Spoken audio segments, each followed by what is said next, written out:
Tay. Everyone talks about boomers. Everyone analyzes millennials. And today, the world is absolutely obsessed with Gen Z, but there's one generation almost nobody talks about. The quiet generation. The forgotten generation. Generation X. And the reason nobody talks about them might just be the secret to their incredible strength. Today, we're diving deep into the psychology of the generation that grew up without a safety net, the one that learned to navigate a world that promised nothing, what makes them so resilient, so independent, and so often misunderstood. Let's find out.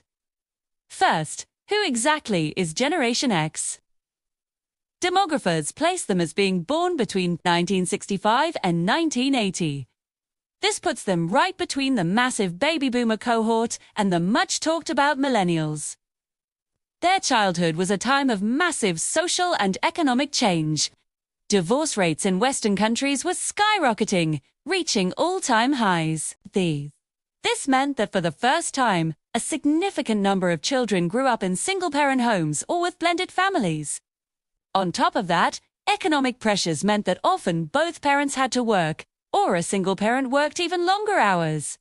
This gave rise to a phenomenon that became a cultural touchstone: the latchkey kid. Millions of Gen X kids would come home from school to an empty house, letting themselves in with a key they wore around their neck. They'd have to fix their own snacks, start their own homework, and entertain themselves for hours without adult supervision. There were no cell phones to check in, no GPS trackers. There was just a trust that you'd be okay on your own until your parents got home. This environment of uncertainty and independence wasn't just at home. The world outside was in constant flux. They witnessed the end of the Cold War, the AIDS crisis casting a long shadow, and economic recessions that made the future feel anything but secure. The message, whether spoken or unspoken, was clear. You are on your own. No one is coming to save you. And that single powerful lesson became the bedrock of their entire psychology. It forged a generation that is fiercely independent. They learned from a very young age that if something needed to be done, they probably had to figure out how to do it themselves. This wasn't about a lack of love from their parents. It was a simple reality of the times. This self-reliance became a core value, a muscle they were forced to develop every single day. This upbringing also led to a high degree of emotional control. Unlike later generations encouraged to express every feeling, Gen X grew up in a culture where you were often expected to just deal with it. You didn't complain much. You kept your problems to yourself. This can sometimes be mistaken for being cold or distant. But for many in this generation, it's a protective mechanism. They learned to be their own emotional support system because an external one wasn't always available. Their default setting isn't to seek validation or reassurance from others, but to look inward for strength. Psychologists often describe Gen X not as pessimists, but as pragmatists or realists. They have a healthy dose of skepticism for a reason. They watched institutions fail. They saw political promises get broken.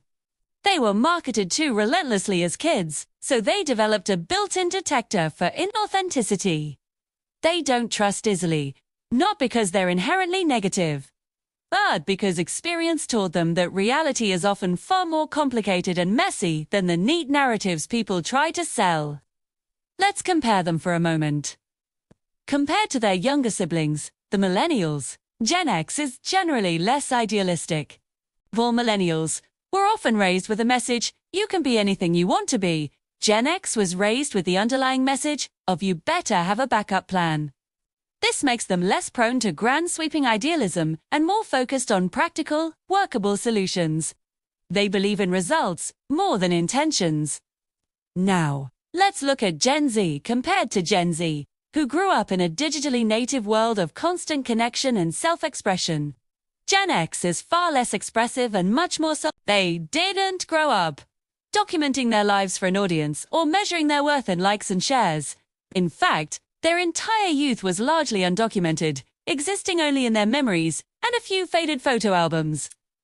Because they grew up when attention wasn't a guaranteed commodity, they learned to function without it. They're not chasing validation or performing for an unseen audience. Their sense of self was built internally, not externally. This is a crucial point that explains why so many people misunderstand Generation X. Their quietness is mistaken for apathy. Their reserved nature is seen as disinterest. Their sarcasm, a hallmark of the generation, is a defense mechanism born from observing the absurdities of the world without a filter. But underneath that calm, sometimes cynical surface is a deep well of mental toughness. This is a generation forged by instability, not broken by it. They are the definition of adaptable. When the world's changed, they changed with it, because that's all they'd ever known. Think about their journey with technology. They didn't grow up with the internet, but they mastered it. They adopted personal computers, email, smartphones, and social media, integrating these tools into their lives and workplaces.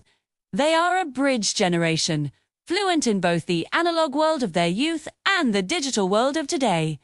This adaptability is one of their greatest, yet most overlooked, strengths. Today, Generation X is quietly and powerfully shaping our society, though they rarely get the credit.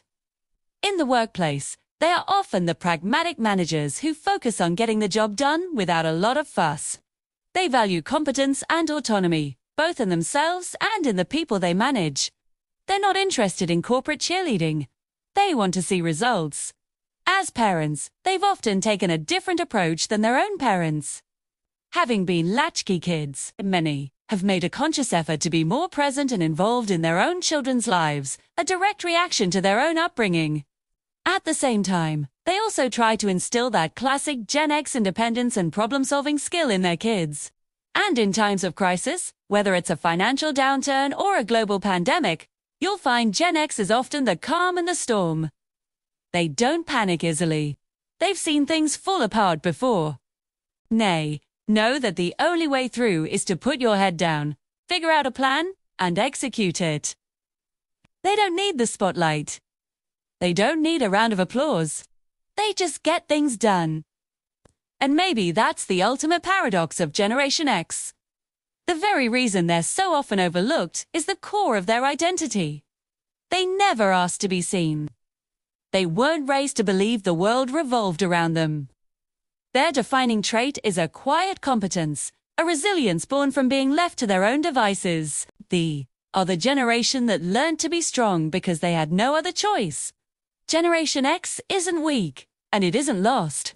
It was forged in the fires of uncertainty, creating a generation of realists, survivors, and silent leaders. So, next time you're thinking about generational dynamics, don't forget the quiet ones in the middle. Their story is not one of complaint or entitlement, but one of profound understated strength. Thanks so much for watching. If this resonated with you, let me know your thoughts in the comments below. And don't forget to like and subscribe for more deep dives into psychology and culture. See you in the next one.